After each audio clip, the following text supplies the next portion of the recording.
Ang gabihan ko nakalbo na dahil nadaganan ng mga damo.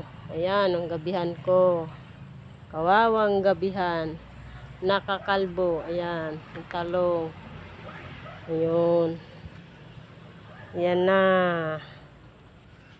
ayan ang linisan. Yan, malinis na, gilinisan ko na ngayon. Yan, tabasan ko hanggang doon sa likod, kaya malinis na.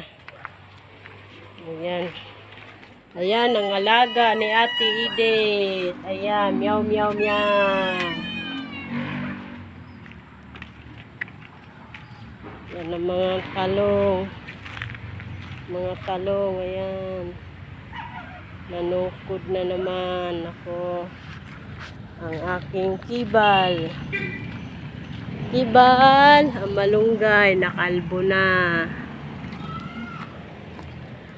Ang kibal,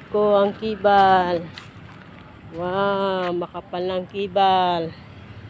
Sa linggo pa na mamumunga na ang aking kibal. Yun, ganda na ng kibal ko. Ito naman yung gagawin ko ng patula. Ayan, bahay ng patula. Laki, mga bato na malalaki, inalis ko na. Ayan, yan, lugbati. Yan, malinis na.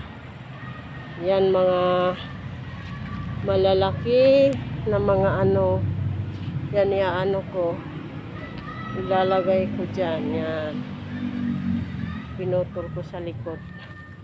Ayan, bye bye.